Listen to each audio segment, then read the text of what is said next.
앞에서 예수님은 제자들을 파송하셨습니다.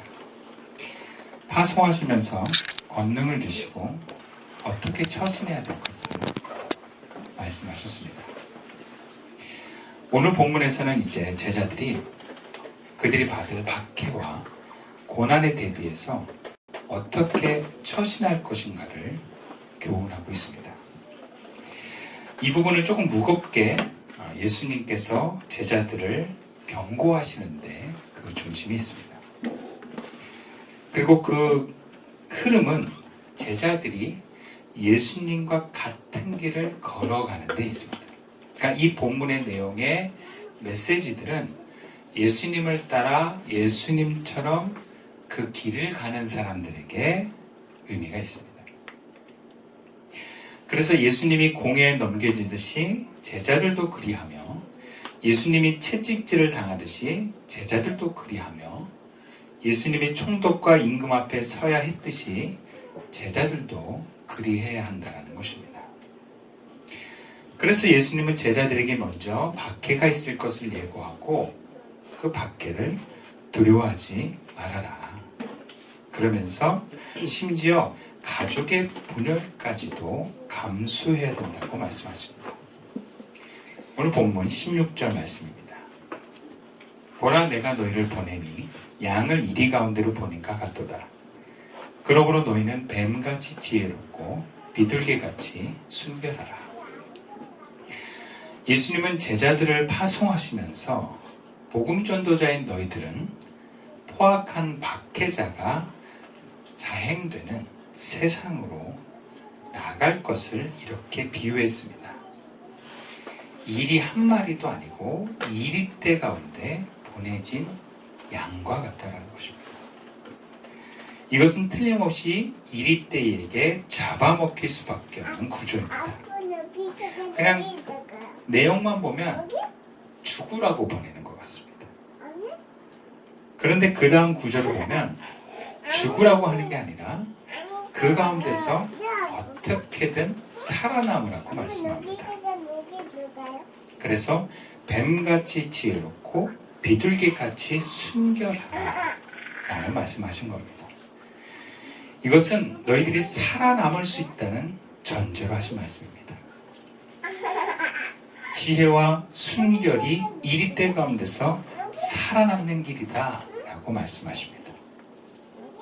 이것은 예수님께서 공생의 기간에 그분 스스로가 얼마나 지혜롭고 순결하셨는지를 보여주신 부분에서 확인할 수 있습니다. 바리새인들과 서기관들이 예수님을 온몸에 빠뜨리려고 작정하고 질문도 하고 여러 곤란에 빠뜨리는 일들을 했을 때 예수님은 지혜를 통해서 또 어떤 그들을 꼼짝 못하게 함으로 인해서 그 모든 위험에서 빠져나오셨습니다. 예수님이 십자가에 돌아가신 것은 스스로 그 길을 가신 것이지 그들의 위협에 못 이겨서 잡히신 것이 아닙니다. 그리고 예수님의 순결하심은 하나님과 함께 세상의 모든 이들이 다가오는데 막힘이 없었습니다. 하나님도 예수님과 하나님 하나가 되는 것과 동시에 예수님은 아이들, 병자, 귀신 들린 사람마저도 예수님께 다가오는데 거리낌이 없었어요. 모든 사람을 품을 수 있는 분. 우리가 세상의 그리스도의 제자로 살아간다는 것은 예수님의 말씀처럼 이리떼에 보내진 양과 같습니다. 그냥 그렇게 살아가면 우리는 아주 자연스럽고 당연하게 이리떼에게 잡아먹힐 수밖에 없습니다. 그리고 내 몸 밖에도 이리떼들이 있지만 내 몸 안에, 즉 내 마음에도 이리떼들이 있어요. 그리고 그 이리들은 기회를 엿보아서 나를 잡아먹으려고 합니다. 그래서 나를 하나님과 끊어버리게 만드는 죽음으로 이르게 합니다. 우리가 잘못 알고 있는 것 중에 하나가 뭐냐면 우리가 교회에만 나오면 내가 살아있다라고 하는 착각이에요. 생명만 부지하고 있으면 살아있는 줄 압니다. 그러나 주님은 우리에게 살았다 하나 죽은 자가 될 수 있다고 말씀하세요. 우리는 몸이 아닌 영이 하나님과 함께 있을 때 살아있다라고 하는 것을 알아야 합니다. 몸은 살아있으나 몸이 교회에 있으나 우리의 영이 하나님과 전혀 소통이 없는 사람이 될 수도 있어요. 그리고 이렇게 열린 눈으로 영의 시선으로 보면 여러분 죽은 사람들이 생각보다 많습니다. 어느 순간에 이 때에게 잡아먹힌 사람들이에요. 심지어 그분들은 자기가 죽은 줄도 모릅니다. 예수님께서는 우리가 제자의 길을 살아나갈 때 죽지 않고 살아남아야 된다라고 말씀하세요. 근데 말씀처럼 살아남으려면 그냥은 안 돼요. 지혜롭고 순결해야만 합니다. 뱀처럼 지혜롭고 비둘기같이 순결하라고 하신 이 비유는 우리는 이 지혜는 바로 뱀이라고 하는 어떤 비유적인 대상으로 또 순결의 대표라고 하시는 이 비둘기를 상징하지만 궁극적으로 예수님의 지혜는 하나님으로부터 나온 겁니다. 즉 하나님과 연결되어 있는 영적인 깨끗함을 유지하기 위해서 거룩하신 하나님과 그 거룩함이 연결되었을 때만 여러분 우리는 그 하나님의 지혜가 우리를 통해서 나와요. 그리고 우리가 그 순결함이라고 하는 거룩함을 유지할 때 하나님과의 접속이 지속됩니다.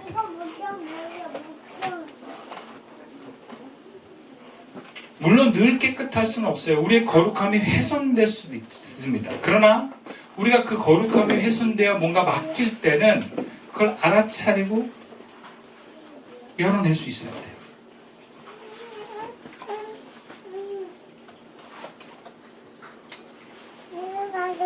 그리고 스스로가 하나님과 연결되어 있다는 증거는 바로 성령의 지시하심을 느낄 때 드러납니다.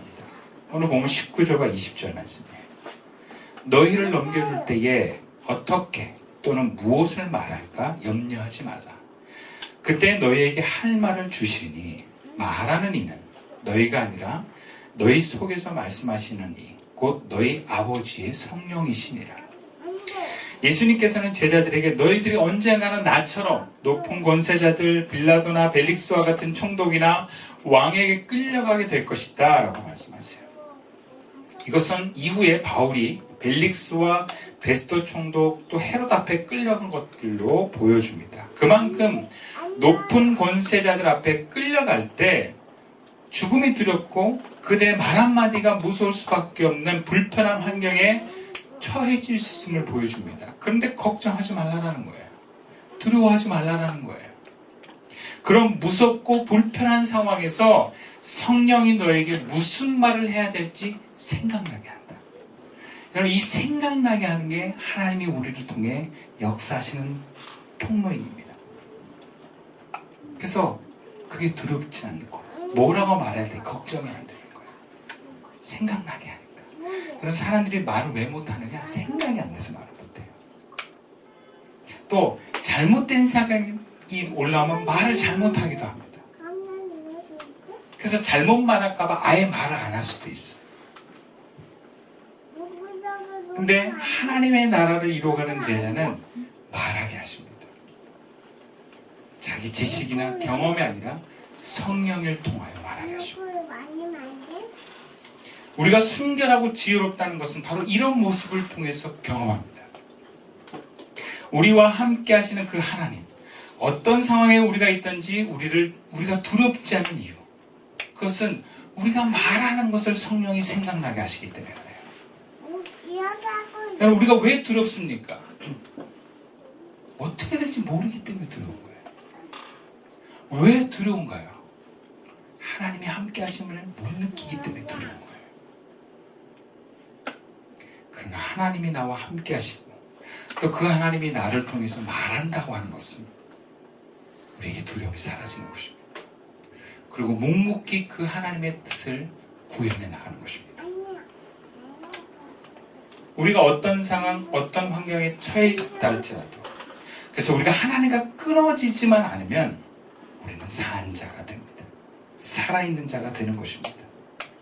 죽을 환경에 처해서도 하나님과 함께 있으면 살아있는 자입니다. 그러나 우리가 어떤 평안한 상황과 걱정이 없는 상황에 처했다 할지라도 하나님 거기서 나에게 말씀하시지 않는다. 여러분, 죽은 자입니다. 우리에게 중요한 것은 사는 것입니다. 죽지 않고 살아있는 것이 중요합니다. 그리고 또 하나는 죽어갈 때 알아차리는 게 중요해요. 아, 내가 죽어가고 있구나. 그러나 만약 우리가 하나님이 아닌 다른 것에 살아있음에 의미를 부여한다면 우리는 그로 인해서 유혹을 받을 수밖에 없습니다. 그리고 하나님과 끊어질 수밖에 없어요. 본문 21절과 22절 말씀입니다. 장차 형제가 형제를, 아버지가 자식을 죽는 데 내주며 자식들이 부모를 대적하여 죽게 하리라. 너희가 내 이름으로 말미암아 모든 사람에게 미움을 받을 것이나 끝까지 견디는 자는 구원을 얻으리라. 형제가 형제를, 아버지가 자식을 죽는 데 내어준답니다. 이것은 가족의 불화와 배신이 있다라는 말이에요. 예수님도 자신의 제자 중 가족이라고 할 수 있는 그 제자들 중에서 가룟 유다에서 죄인들의 손에 넘겨줬습니다. 그런 배신과 아픔에 낙오됨이 없이 끝까지 그리스도와 하나 된 길을 걸어가는 자는 구원을 얻을 것이다. 여러분, 근데 이것이 왜 위협이고 유혹입니까? 이것이 왜 힘든 일입니까? 그만큼 우리는 가족에게 너무나 큰 의미 부여를 하고 있기 때문에, 나에게 큰 의미고 중요한 대상이 바로 가족이기 때문에 그렇습니다. 가장 큰 의미의 그 첫 번째가 가족이에요. 행복의 조건으로서 우리는 가족이라고 하는 그 자리가 존재하고 있기 때문에 이것이 위협이고 유혹이기 때문에. 그래서 여기 형제, 자식, 부모는 자기가 가장 애착하고 붙어있는 대상을 말해요. 내가 가장 가까운 대상, 내가 가장 좋아하고 우선하는 그것이 여러분 나를 하나님과 끊어지게 만들 수 있습니다. 내가 그것을 의미 부여하고 의존하고 기대면 기댈수록 그것이 없어지게 되는 위협은 더 큰 위협이고 두려움일 수밖에 없어요. 근데 여기 구원은 무엇입니까? 마지막까지 죽지 않고 영적으로 살아남는 자를 말합니다. 근데 우리는 구원을 너무 쉽게 생각합니다. 과거에 혹은 현재 교회에 헌신 봉사했으면 나는 이미 구원이 이루어진 줄 압니다. 과거에 마음으로 믿고 입으로 시인했으면 구원을 맡아놓은 줄 압니다. 그러나 어디까지나 구원은 진행형입니다. 완성형, 완료형이 아닌 것입니다. 우리가 살아있는 한 우리는 구원을 향해 계속해서 나아가야 합니다. 어떠한 유혹과 위협이 있다 할지라도 살아남아야 합니다. 그래서 마지막까지 하나님과 함께 그 길에 가는 제자는 구원의 완성입니다. 그리고 그 길에는 분명히 유혹과 위협이 있다는 거예요. 본문에서는 가까운 가족들과 함께 그 길을 갔던 제자들이 유혹과 위협의 대상이 됩니다. 다시 말하자면 그들이 왜 유혹과 위협이 되겠습니까? 그만큼 내가 의지하고 사랑하는 대상들이기 때문에 그래요. 여러분 상상해 보셨습니까? 그렇게 의지했던 대상이 나를 하나님과 멀어지게 하는 사람이 될 수 있다는 거 상상해 보신 적 있으세요? 여러분의 아내가, 여러분의 남편이, 여러분의 자식들이, 여러분의 부모가 하나님과 여러분을 떼어내올 수 있는 존재가 될 수 있다는 것을 상상이나 해보셨겠어요? 근데 오늘 본문에 그렇게 된답니다. 그리고 당시 배경을 한번 생각해 봅시다. 부모 형제가 다 유대인입니다. 유대인들은 가족을 중심으로 아주 끈끈한 집단을 형성합니다. 근데 내가 예수가 메시아다라고 얘기를 하면 그 메시아라는 것을 인정하지 않는 유대인들은 그 대상을 가족에서 끊어내버립니다. 이 마태복음을 읽는 시대만 해도 예수 믿는 사람들은 회당에서 쫓겨났습니다. 회당에서 그들을 향하여 저주 기도문을 읽었습니다. 그리고 각종 이익 조직에서 길드와 같은 상업 조직에서 그들을 잘라내고 쫓아내기 시작했습니다. 그런 예수 믿는 사람이 우리 가족에 한 사람이라도 있으면 가족 전체가 피해를 입었습니다. 그러니까 어떻게 합니까? 잘라내야 되는 거예요. 쫓아내야 되는 거예요. 너 때문에 우리 집안이 망한다. 빨리 포기해라. 예수를 포기해라. 너 포기 안 해? 너 나가. 이런 일들이 막 이 당시에 일어났던 거예요. 내가 그토록 의지하고 믿고 사랑했던 사람들로부터 버림받고 쫓겨나고 위협을 당하는 일들이 일어났다라는 거예요, 실제로. 안 봤는데? 안 봤어. 안 봤어. 오늘날도 우리는 제자의 길을 간다는 것은 바로 그런 것입니다. 내가 성공하려고 하고 우리 가족이 행복하려고 예수를 믿는 게 아니에요. 봐. 가족 모두가 하나님의 뜻에 다 같이 서 있다라면 괜찮겠죠. 그러나 그럼 누가 장담합니까? 누군가는 그 뜻을 거부할 수 있습니다. 누군가는 난 예수님이 가라는 그 길을 갈 수 없다고 얘기할 수 있습니다. 그것은 미친 짓이라고 얘기할 수도 있습니다. 여러분, 우리가 제자의 길을 가는 거는요, 가족이 이해 못할 수 있어요. 심지어 교회 다니는 분들도. 자식은 더 이해 못해요. 부모는 하나님과 가까워 있다고 우리가 전제를 했을 때 할 말은 있잖아요. 근데 우리 자녀들은 하나님 모르거든요. 이해를 못하는 거예요. 자기 생각과 세계관 속에서 주를 위해서 뭔가를 포기한다는 게 이해가 안 돼요. 그리고 그 길로 인해서 자신들이 피해가 될 때는 비난하고 회유하는 건 당연합니다. 그래서 가까운 사람의 정황과 유혹을 떨쳐버리지 않고는요, 주님의 뜻대로 그 길을 가는 것은 불가능합니다. 오늘날도 불가능해요. 여러분, 제가 가족들이 다 동의해서 이 개척의 길을 한 게 아니에요. 얼마나 많은 저항과 반대가 있었겠어요. 그리고 여러분, 가족만 반대랍니까? 스스로 내 마음에서도 얼마나 많은 저항이 일어납니까? 이렇게까지 예수를 믿어야 되나? 다른 교회와 교인들은 안 그러는데 너무 유별난 거 아니야? 저 그 얘기 제일 많이 들었어요. 교인들한테도 되게 많이 들었어요. 저희 아내 하루님도 그런 얘기를 많이 했어요. 꼭 그렇게까지 예수를 믿어야 되냐? 아니, 내가 무슨 일을 하든지 그 하나님과 동행하면 그게 하나님 나라를 세우시는 거 아니냐? 근데 자기가 경험하지 않고는 자기가 뭔가 이해하고 받아들일 수 없는 상황에서는 그 사람을 공격할 수밖에 없어요. 회유할 수밖에 없어요. 나와 연결된 사람들이. 그래서 주의 길을 간다는 것은 홀몸이 아니고는 저항을 받을 수밖에 없습니다. 그래서 바울은 결혼을 안 했나 보다. 그리고 아까도 말씀드린 것처럼 우리 마음 안에도 많은 저항이 일어납니다. 내가 이렇게까지 예수를 믿어야 되나? 그럼 교회 봉사를 해도 내가 이렇게까지 봉사를 해야 되나? 그런 생각 들 때 있지 않아요? 너무 율법이 아닌가? 근데 여러분, 그 기준이 어디에서 나오는가를 보셔야 돼요.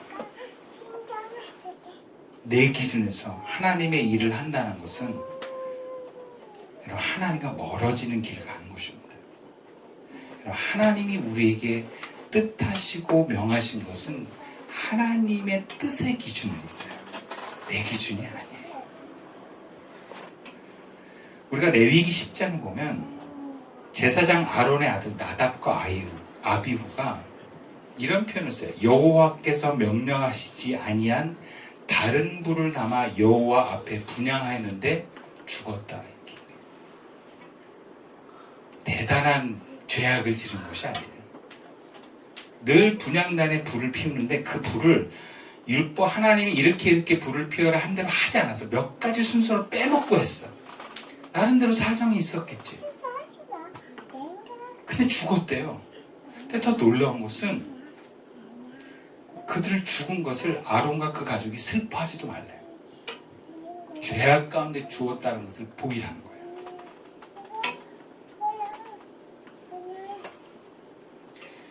그래서 여호와의 진노가 온 회중의 미침을 면하게 하라 그래요. 네. 너희가 잘못해서 여호와의 진노가 이 민족에 흐르는 것을 끊어야 된다 그래요. 그러니까 아론이 자기 아들이 두 아들이 죽는 게 얼마나 슬프겠어요. 근데 하나님이 슬퍼하지도 말래요. 왜? 너희가 슬퍼하면 하나님의 진노가 민족에게 임한다. 그렇게 슬퍼하지도 못하는 거예요. 여러분 이게 얼마나 고통스럽겠습니까? 이거요. 좋아하는 거. 근데 더 놀라운 것은요, 이 나답과 아비후가 초신자가 아니에요. 성경에 보면 모세와 아론, 이스라엘의 대표로 가는 70명의 장로들과 함께 여호와의 산에 올라간 사람들이에요. 나답과 아비후가. 그들은 아론의 후손, 아론의 대를 이을 하나님이 인정한 제사장이에요. 근데 한 방 날아간 거예요. 한 방에 날아간 거예요.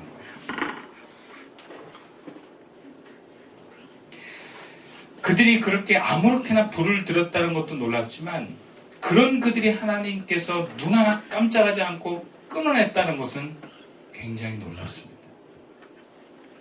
목사로서 무섭습니다. 뭐야? 여러분 우리는 하나님을 너무 안일하게 여깁니다. 여러분이 생각하는 하나님은 어떤 분이세요? 여러분 유대인들이 생각하는 하나님은 바로 그런 분이에요. 그러니까 목숨 거는 거예요 유대인들은. 왜? 하나님 뜻에 벗어나면 난 언제든 죽을 수 있기 때문에. 그게 그 역사 속에서 DNA 속에 있는 사람들이 유대인들이에요. 근데 그 하나님을 모르는 우리는 하나님을 너무 아무렇게나 얘기해요. 내가 그 하나님을 만들어요. 그리고 그 하나님은 항상 내 편이에요. 그런 하나님이에요 여러분. 우리 하나님을 알아요? 하나님 괜찮다고 하세요 정말?